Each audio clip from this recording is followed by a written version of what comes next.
2025 May മാസത്തിലെ കാർത്തിക നക്ഷത്രക്കാരുടെ ഫലമാണ് ഇനി പറയുന്നത്. കാർത്തിക നക്ഷത്രത്തിൽ ജനിച്ച വ്യക്തികൾക്ക് പൊതുവെ സമ്മിശ്രമായ ഫലങ്ങളാണ് ഈ മാസം ഉണ്ടാകുന്നത്. നിങ്ങളുടെ നക്ഷത്രനാഥനായ സൂര്യൻ ഈ മാസം മേടൻ രാശിയിലും ഇടവൻ രാശിയിലുമായിട്ടാണ് സഞ്ചരിക്കുന്നത്. നിങ്ങളുടെ ജീവിതത്തിൽ വിവിധ തരത്തിലുള്ള മാറ്റങ്ങൾ അത് ഉണ്ടാക്കുന്നുണ്ട്. മാസത്തിലെ ഗ്രഹങ്ങളുടെ സ്ഥാനം, ദൃഷ്ടികൾ, മറ്റ് ജ്യോതിഷപരമായ ഘടകങ്ങൾ എന്നിവയെ അടിസ്ഥാനമാക്കി കാർത്തിക നക്ഷത്രക്കാരുടെ തൊഴിൽ, സാമ്പത്തികം, കുടുംബം, പ്രണയം, ആരോഗ്യം തുടങ്ങിയ വിവിധ മേഖലകളിലെ സാധ്യതകളും ശ്രദ്ധിക്കേണ്ട കാര്യങ്ങളുമാണ് ചുവടെ കാണുന്നത്. പൊതുവായ കാര്യങ്ങൾ. മെയ് മാസത്തിൻ്റെ ആദ്യ പകുതിയിൽ സൂര്യൻ നിങ്ങളുടെ ജന്മരാശിയായ മേടത്തിൽ സഞ്ചരിക്കുന്നത് നിങ്ങൾക്ക് പ്രവർത്തനക്ഷമതയും പ്രവർത്തനശേഷിയും നൽകും. ഈ സമയം നിങ്ങൾക്ക് പുതിയ കാര്യങ്ങൾ തുടങ്ങാനും പ്രധാനപ്പെട്ട തീരുമാനങ്ങൾ എടുക്കാനും നിങ്ങളുടെ ലക്ഷ്യങ്ങൾക്കായി കൂടുതൽ തീവ്രമായി പ്രവർത്തിക്കാനും പ്രചോദനം നൽകും.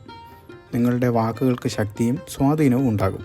മറ്റുള്ളവരുടെ ശ്രദ്ധ ആകർഷിക്കാനും നിങ്ങളുടെ അഭിപ്രായങ്ങൾ അംഗീകരിക്കാനും ഈ സമയം അനുകൂലമാണ്. എന്നാൽ അമിതമായ ആത്മവിശ്വാസം ചിലപ്പോൾ അഹങ്കാരമായി മാറാനും മറ്റുള്ളവരുമായി അഭിപ്രായ ഭിന്നതകൾ ഉണ്ടാകാനും സാധ്യതയുണ്ട്.